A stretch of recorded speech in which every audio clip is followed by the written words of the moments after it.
Assalamu alaikum wa rahmatullahi ta'ala wa barakatuh. Paix à vous tous et à vous toutes. Bienvenue dans cette nouvelle vidéo. Bienvenue bien sûr sur ma chaîne Retour à l'Islam TV. Alors dans cette vidéo, je vais un peu revenir sur la vidéo précédente, c'est-à-dire la vidéo dans laquelle, l'audio plutôt, dans lequel je vous ai raconté justement l'invocation, comment enseigner en rêve. La ilaha illallah al-wahidul qahar, subhanallahi rabbul arshil azim. Il n'est de Dieu que Allah, l'unique, le dominateur suprême. Gloire à Allah, Seigneur du trône immense. Donc ça c'est cette invocation-là, une invocation que je ne connaissais pas. Et je vous ai aussi raconté le contexte pour ceux qui n'ont pas vu cette vidéo-là. Alors le contexte c'était quoi pour faire rapide? Bon, ceux qui veulent vraiment connaître les détails, il faut se référer à la vidéo sur l'invocation, comment enseigner un rêve. Mais en gros, c'est quoi? C'est le dernier jour du Ramadan 2017, ou juste avant le Maghrib, où je me suis un peu... En fait, j'ai fait une petite sieste, en fait, et là, dans une vision, c'était pas un rêve, c'était dans une vision, puisque je savais que j'étais dans ma chambre. Je vais faire rapide. Donc, en fait, j'ai vu comme si des démons étaient libérés. Et là, subhanallah, je vois quelqu'un qui est dans ma chambre, puisque j'étais à moitié conscient. Mais je ne le voyais pas avec les yeux physiques, bien entendu. Mais je ne pouvais pas non plus bien connaître son visage. Mais je sais qu'il y avait quelqu'un dans ma chambre et qui m'a dit ceci: n'aie pas peur car Allah est avec toi. Texto en français: n'aie pas peur car Allah est avec toi. Ensuite, le lendemain, c'était l'Aïd, on a fêté l'Aïd. Et le soir, c'est là où je vais faire ce rêve. Cette fois-ci, c'est un rêve, c'est pas une vision. Je vais faire ce rêve où je suis en train de me battre avec différents démons un peu partout. Et comme armure, comme arme, j'avais cette invocation: La ilaha illallah al-wahidul qahar, subhanallahi rabbul arshil azim. Il n'y a de Dieu que Allah, l'unique, le dominateur suprême. Gloire à Allah, Seigneur du trône immense. Donc c'est avec ça que je me battais. Bon, je rentre pas trop dans les détails puisque j'ai déjà raconté ce rêve-là.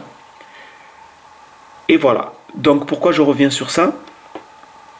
Je reviens sur ça pour deux raisons. Parce que j'ai vu qu'il y a deux frères, ou un frère et une sœur, je me rappelle pas bien, qui m'ont laissé des messages. Et d'ailleurs, je voulais m'excuser déjà par rapport à ceux qui me laissent des messages, puisque j'ai pas trop le temps de répondre, je suis vraiment désolé. Donc je m'en excuse, au cas où si vous faites partie de ceux qui, parfois sur mes vidéos, laissent des messages ou des commentaires. Je suis vraiment désolé, mais j'ai pas vraiment le temps de répondre. Donc voilà, je m'excuse. Et donc, il y a un frère en fait qui m'a envoyé en fait un lien vers lequel il y a une invocation. Une invocation qui ressemble à celui-là, mais ce n'est pas le même. En fait, le début est le même, puisque c'est une invocation qui commence par La ilaha illallah al-wahidul qahar. Pareil que l'invocation qu'on m'enseigne en rêve, puisqu'il commence pareil. La ilaha illallah al-wahidul qahar.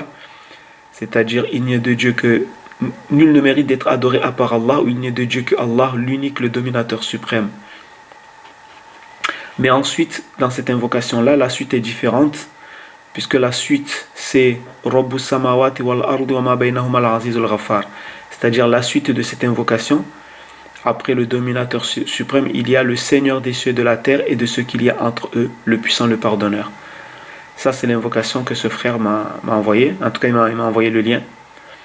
Il n'y a pas d'autre divinité méritant d'être adorée sauf Allah, l'unique, le dominateur, le Seigneur des cieux et de la terre et de ce qu'il y a entre eux, le puissant, le pardonneur. Donc, ça commence pareil que l'invocation qu'on m'enseigne en rêve. Le début c'est pareil, mais la fin n'est pas la même. Et je voulais aussi faire cette vidéo par rapport à un frère en fait qui m'a envoyé un message. Bon, message qui disait que, en fait, le frère en gros me demandait si cette invocation est légiférée. Donc, une invocation légiférée. Donc, je voulais juste faire cette vidéo pour montrer qu'en fait, cette invocation est déjà dans le Coran. Mais elle est éparpillée. En fait, ce sont des morceaux de versets du Coran qui vont composer en fait cette invocation qu'on m'enseigne. Donc, alors dans quelle sourate se trouve l'invocation qu'on m'a enseigné en rêve? Donc la première partie, La ilaha illallah Donc ça c'est le témoignage de foi déjà. Donc bon, ça il n'y a aucun souci, tout le monde connaît ça, la ilaha illallah, nul ne mérite d'être adoré à part Allah, ou il n'y a de Dieu que Dieu, enfin il n'est de Dieu que Allah, il est le seul. Normalement la traduction c'est nul ne mérite d'être adoré à part Allah. Donc ça c'est le début de l'invocation.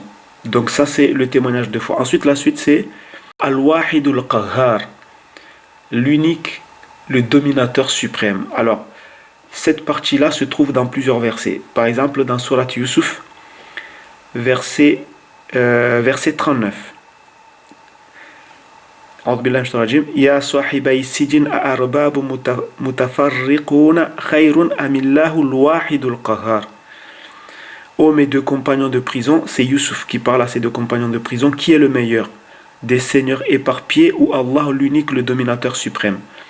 Donc cette partie-là se trouve dans Surat Yusuf, verset 39. Mais il se trouve aussi dans la Surat 13, Ar-Ra'd, le tonnerre, à la fin du verset numéro 6. À la fin de ce verset, dit Allah est le créateur de toutes choses et celui l'unique, le dominateur suprême. Donc, ce morceau se trouve déjà dans ces deux versets. Et il se trouve aussi dans la Surat 40, Al-Ghafir, le pardonneur, verset 16.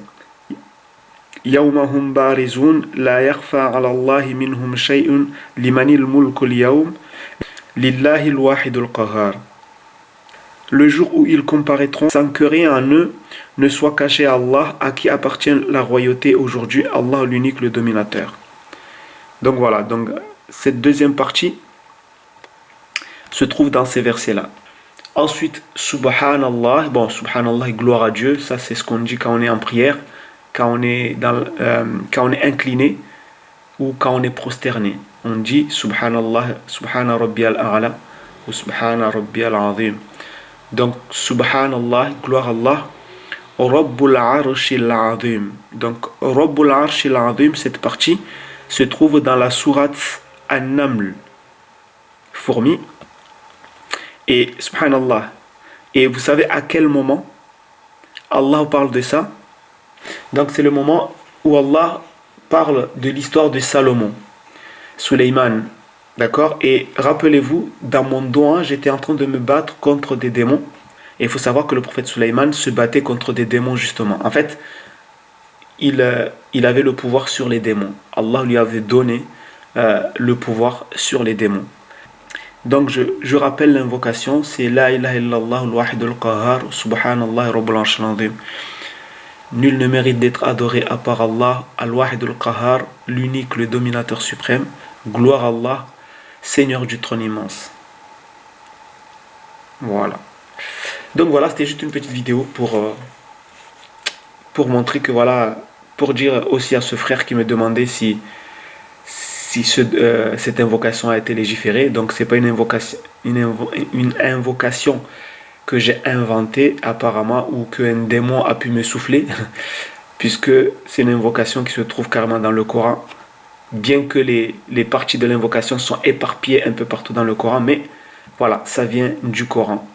Donc voilà, donc c'est une invocation que je pense qu'il faut utiliser. En tout cas moi, depuis le jour que j'ai fait ce rêve, eh bien c'est l'une des invocations que